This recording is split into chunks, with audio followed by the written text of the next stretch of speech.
Thank you for this tiny introduction. I want especially to thank Professor Mayuchi and Professor Misha for this honor to be invited as guest speaker at this meeting.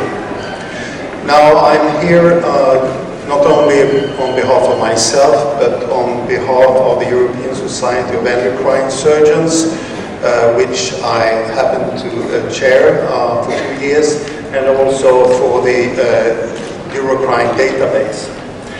So when we embarked on this Eurocrine project, we aimed to create not only a register to monitor complication, but also to improve diagnostics, improve the indication for surgery, surgical techniques, and outcomes.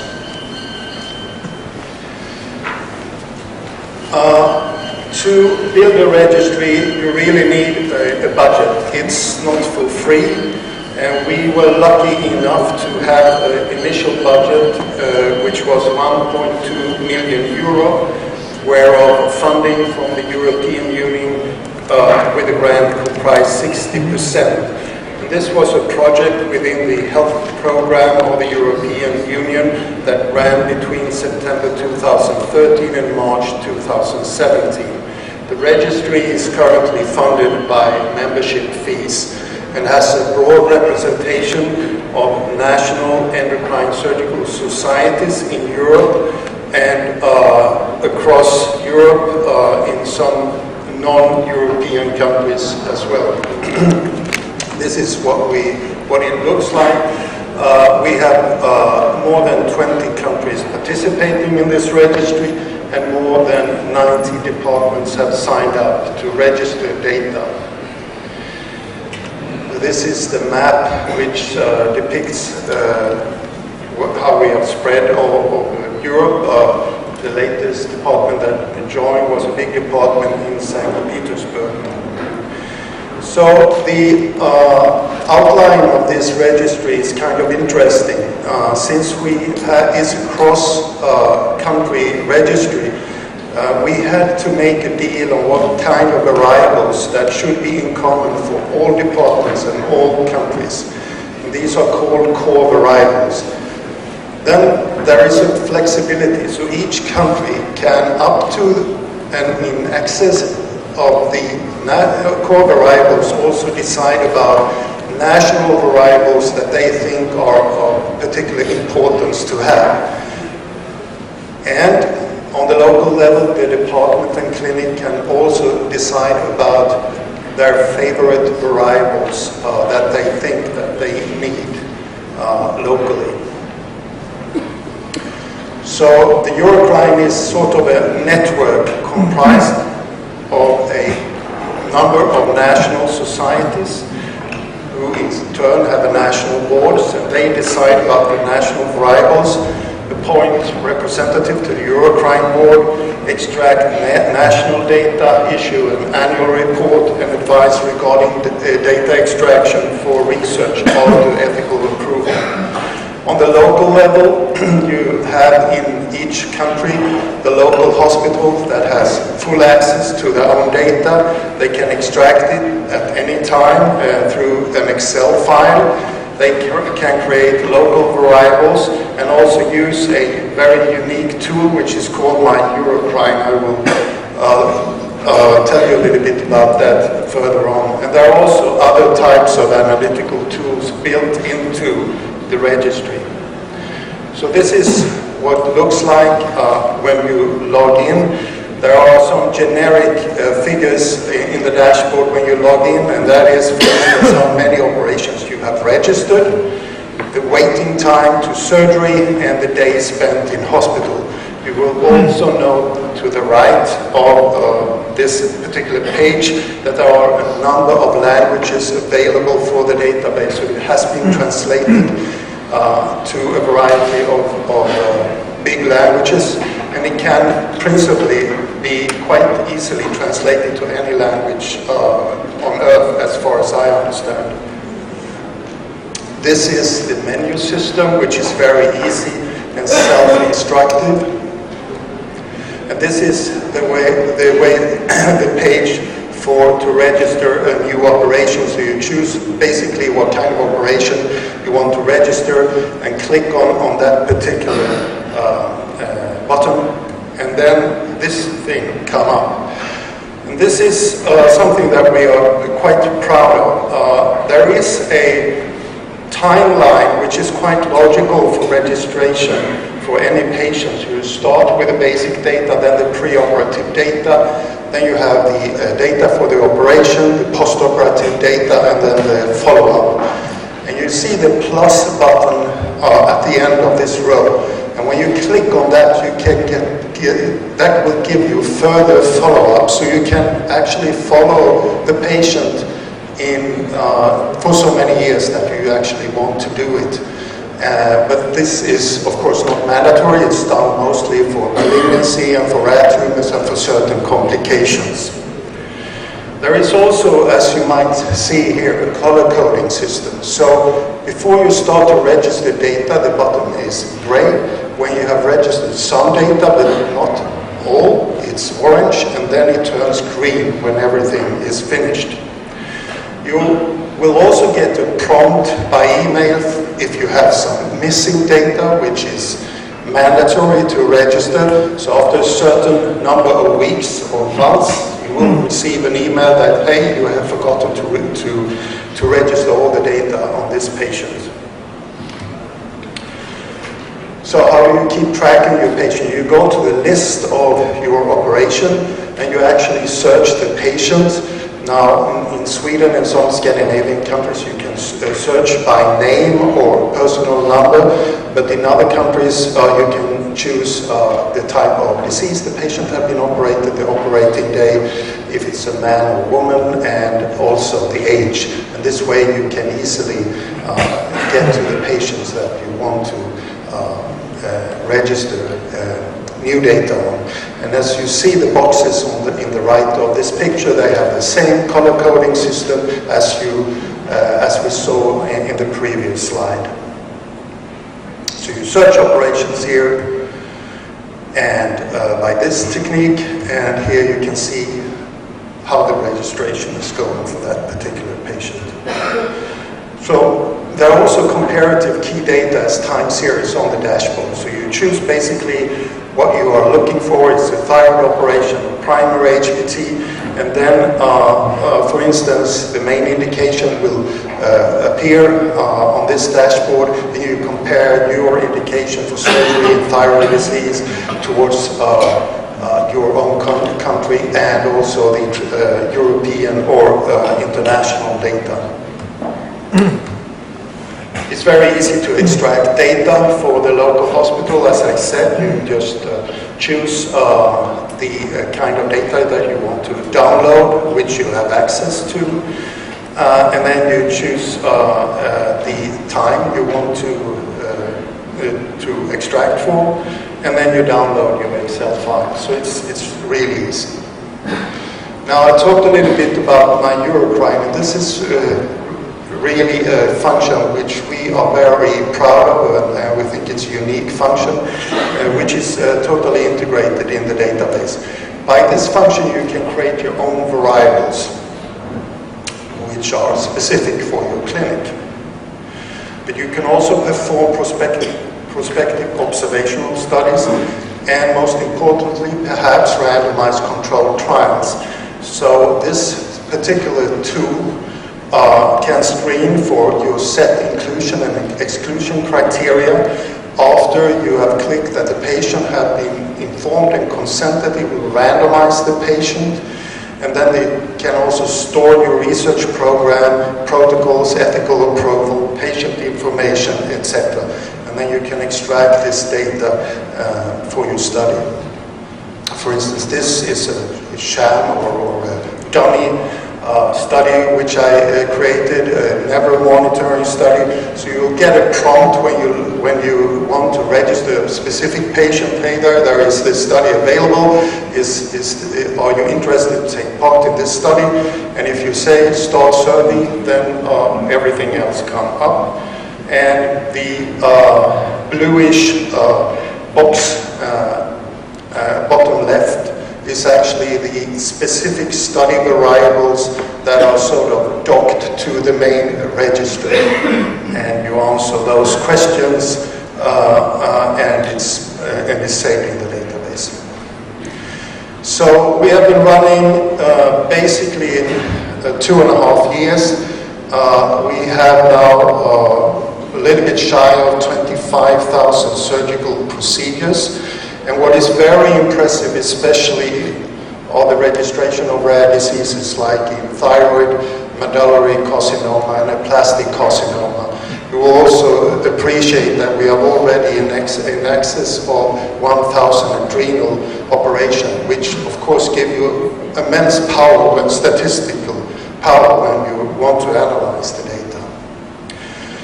Then there is another interesting feature, and that is that we have integrated this database with Microsoft Power Business Intelligence.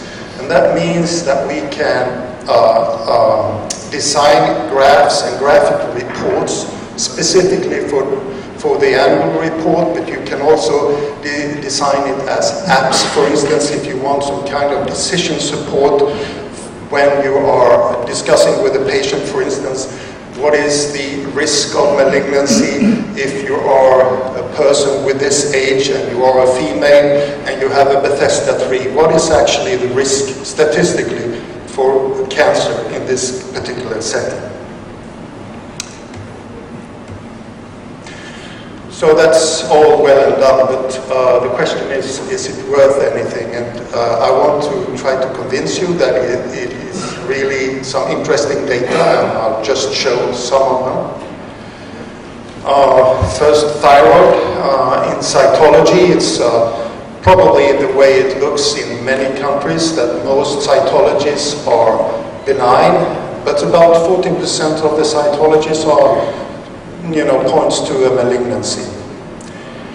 The problem is only how accurate, how good are we in our preoperative diagnostics.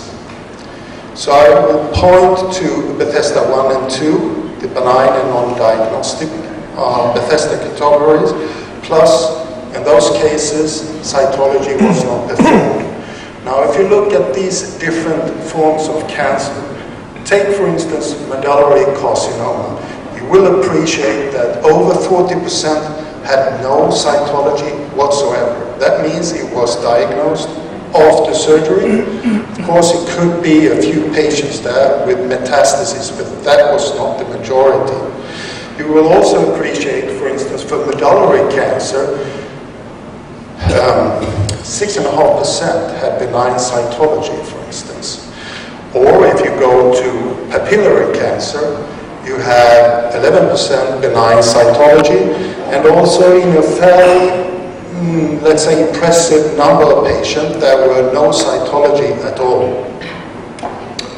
So if we analyze this, generally speaking, and associated with the stage of, and the T-stage of the different, of all the cancers, you will see that if you look at, for instance, patients with PT2 and 3, that is fairly big tumors, you will see for PT2 there was a benign cytology in 11.5%, and it's still 20% had no cytology at all. That means that probably the diagnostics were erroneous or maybe not very effective anyway. And curiously, also in PT3, the benign cytology is about 7.5%, and no cytology was performed in 15-16%.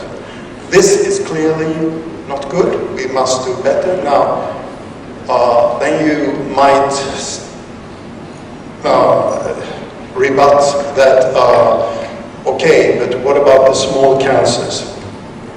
Unfortunately, the figure is not that great, even if you analyze papillary thyroid cancer, PD1B or higher. You'll see benign cytology is still 7.5%, and in about 17% there was no cytology at all. And this calls into question how good we are in diagnostic in thyroid cancer, regardless of what kind of guidelines that are available, if we are not doing workup in a proper way. So what about ultrasound? Can that be helpful? Maybe. Ultrasound is to the right, no ultrasound is to the left, with cytology, both. And as you can see, the black part of the box is benign cytology. And sure enough, the black box decreases with ultrasound, meaning that we have less patients with a benign cytology with ultrasound. And the higher Bethesda stages from 4, 5, 6, they will increase if you perform ultrasound. So let's go to primary HPT, which shows the value if you want to understand what's going on among different countries. Now, the black bar here is serum levels of total calcium.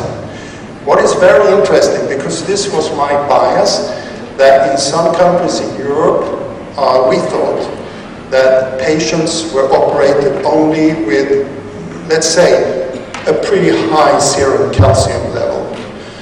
This was not the case. We operate on exactly the same indication when it comes to calcium. It's between 2.7 and 2.9, with the average being somewhere in this range. But on the other hand, if we look at the median weight of parathyroid tissue that was excised, it varies enormously. These are the green bars. So it varies between 0.6 gram for France and Sweden and goes up to 2.9, 2.6 and 2.7 grams for Turkey. Explanation, I have no specific explanation. You might consider vitamin D deficiency or some other thing, but it is an interesting observation.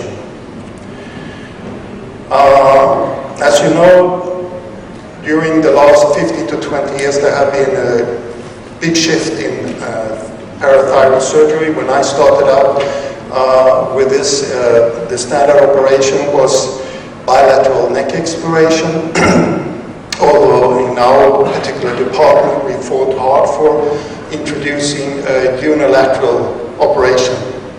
Now you see that today there is only a minority of patients being operated with bilateral neck exploration. About, let's say, 25 to 30% maximum are operated with bilateral neck exploration.